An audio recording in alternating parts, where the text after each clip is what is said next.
सोचिए, एक दिल्ली में एक करीब मासूम बहुजन समाज की बेटी को घसीटकर मार दिया जाता है और मामूली गुंडे को बचाने के लिए पूरा पुलिस महकमा लग जाता है। जानते हैं क्यों? क्योंकि वो लड़की गरीब थी, वो लड़की दलित समाज से थी और जो आरोपी हैं वो रसूखदार जाति के थे और पूरा सिस्टम उनको बचाने पर लग जाता है।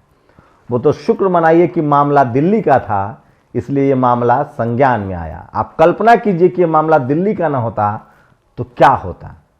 अभी भी पुलिस इस देश की मीडिया, टीवी और अखबार उस लड़की को गवाह और उस लड़की को हीरो बना रहा है, हीरोइन बना रहा है, जिस लड़की का अपना अतीत खराब है। सोचिए किस तरह से अंजलि का कैरेक्टर असैसिनेशन किया गया। अब साफ हो गया है कि निधि ड्रग्स पेडलर भी हैं, एक बार जेल जा चुकी हैं और अब शक होने लगा है कि क्या निधि के साथ कोई ज़बरदस्ती हुई थी और क्या उसको मारकर गाड़ी में घसीटा गया।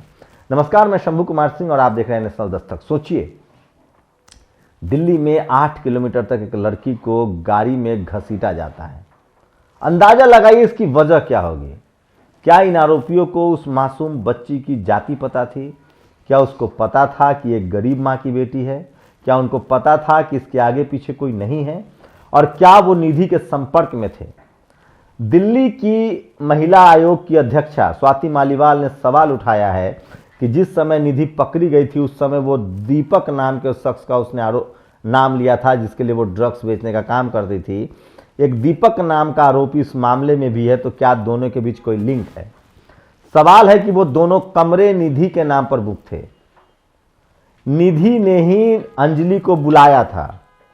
उसके बाद सारे आरोपियों के साथ क्या हुआ और इसका पूरा इन्वेस्टिगेशन क्यों न हुआ? क्या मामले को रफा दफा करने की कोशिश हो रही थी? ये वो तमाम सवाल है। निधि को बाद में लाया गया, क्या आरोपियों को बचाने की कोशिश थी? सोचिए, आरोपी कितने शातिर हैं। जो 5 आरोपी पहले पकड़े गए थे उसमें कहा गया था कि जो ड्राइवर है उसके पास वो ड्राइवर गाड़ी में था ही नहीं, क्योंकि 5 के पास कोई ड्राइविंग लाइसेंस नहीं था और उनको पता था कि ड्राइविंग लाइसेंस अगर हमारे पास नहीं है और किसी की मौत हुई है गाड़ी से टक्कर लगने पर तो हमको सजा होगी। इसलिए उन्होंने एक ऐसे दोस्त को तैयार किया, उनको मनाया जुर्म कबूल करने के लिए जिसके पास ड्राइविंग लाइसेंस था। इसका मतलब है कि ये जो तमाम आरोपी हैं ये ऑफेंडर हैं, हैबिचुएटेड ऑफेंडर हैं। कोई इस तरह की कॉन्स्पिरेसी वही कर सकता है जो या तो वकीलों के संपर्क में था या पुलिस के संपर्क में था, जिसको इन सब घटनाओं की जानकारी है। सोचिए, जो उस शख्स ने अपने ऊपर जिम्मेदारी ले ली हत्या की, गाड़ी चलाने की, जो उस गाड़ी में था ही नहीं। इसका मतलब है कि पूरी प्लानिंग की गई है। तो क्या यह शक पैदा नहीं होता है कि अंजलि को मार दिया गया और मारने के बाद उसको एक्सीडेंट दिखाने की साजिश हुई ताकि सबको जमानत मिल जाए और मामूली गैर इरादतन हत्या में सब बच जाए? ये वो तमाम सवाल हैं। सोचिए कि किस तरह के ये लोग क्राइम करने वाले थे। एक ऐसे शख्स को जो उस गाड़ी में नहीं था उसको तैयार कर लिया कि तुम ये कह दो कि ये हत्या मेरे हाथों हुई है, गाड़ी मैं चला रहा था, क्योंकि उसके पास ड्राइविंग लाइसेंस था। और आपको बता दूं कि अगर आप सड़क पर गाड़ी चला रहे हैं और आपके पास ड्राइविंग लाइसेंस है और किसी की मौत हो जाती है और आपने ड्रिंक नहीं किया है बहुत ज्यादा, तो आप पर गैर इरादतन हत्या का आरोप लगता है और आप जल्दी बरी हो जाती हैं, थाने से आपको जमानत मिल जाती है। तो जो आदमी इस तरह की कॉन्स्पिरेसी कर सकता है, क्या उस पर सवाल खड़े नहीं होते हैं कि क्या अंजलि की हत्या कहीं और की गई, बाद में उसको एक्सीडेंट के रूप में दिखाया गया? क्या अंजलि के साथ कुछ और हुआ था और क्या अंजलि की जाति उनको पता थी? क्या अंजलि का बैकग्राउंड उनको पता था?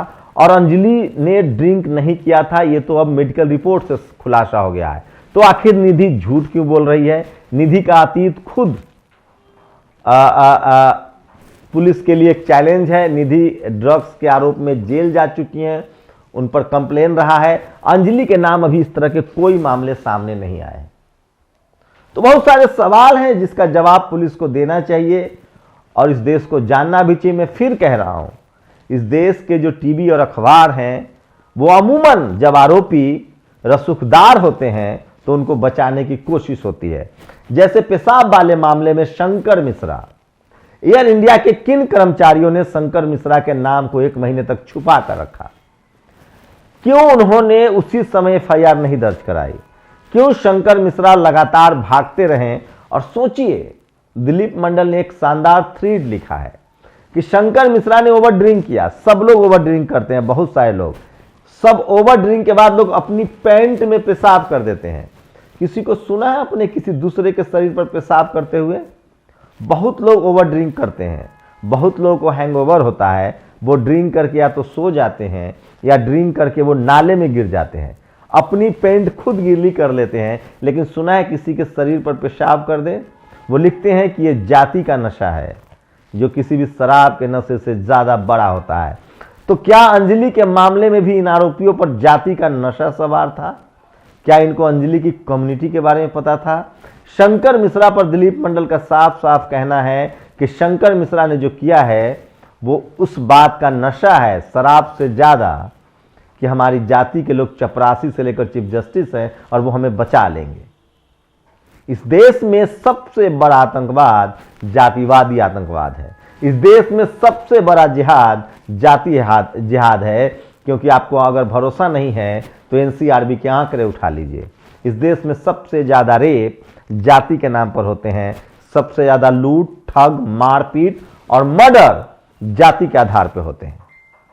अगर आपको भरोसा नहीं तो NCRB के आंकड़े उठाकर देखिए। ये देश जातिवादी गुंडों का देश है, जहां जातिवाद चरम पर है। और इसलिए मैं इस देश को कृषि प्रधान देश नहीं, जाति प्रधान देश कहता हूं।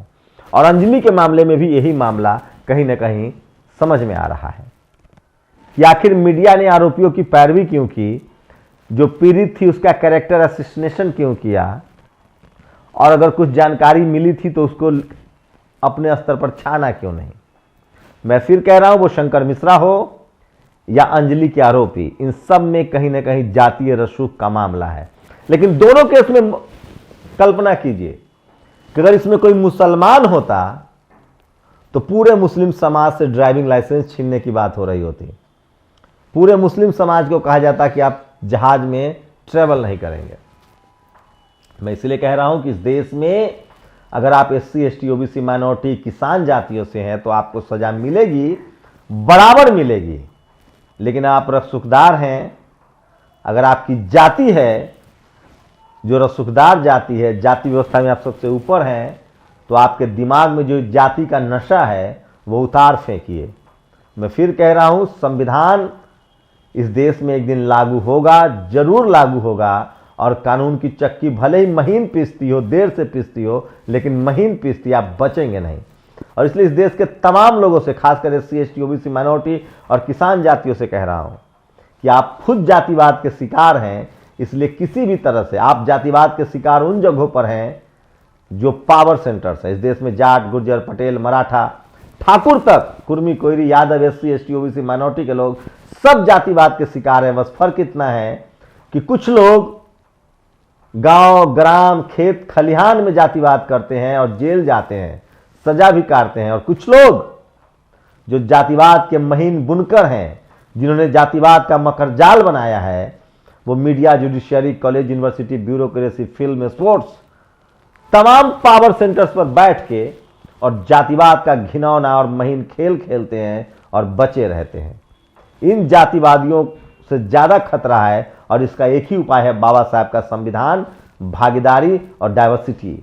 जब इस देश के पावर सेंटर्स पर media, judiciary, college, university, bureaucracy, हर जगह जब सभी जाति और कम्युनिटी की भागीदारी निश्चित होगी तो सबको न्याय मिलेगा। आप सोचिए कि कोई SP, DSP, ACP schedule caste से होता तो अंजलि की इतनी बदनामी न होती। अगर उस जहाज में SC ST OBC माइनॉरिटी सब होते तो ये शंकर मिश्रा आराम से 1 महीने तक तफरी नहीं कर रहा होता। मैं इसलिए कह रहा हूं कि इस देश में जातिवाद के खिलाफ सबको आवाज उठानी पड़ेगी। और इस देश की जो सबसे बड़ी बुराई है वो जातिवाद है, वो आतंकवाद और लव जिहाद और दुनिया जहान से। इस देश में सबसे बड़ा आतंकवादी जातिवाद है जिसके नाम पर सबसे ज्यादा मर्डर होता है।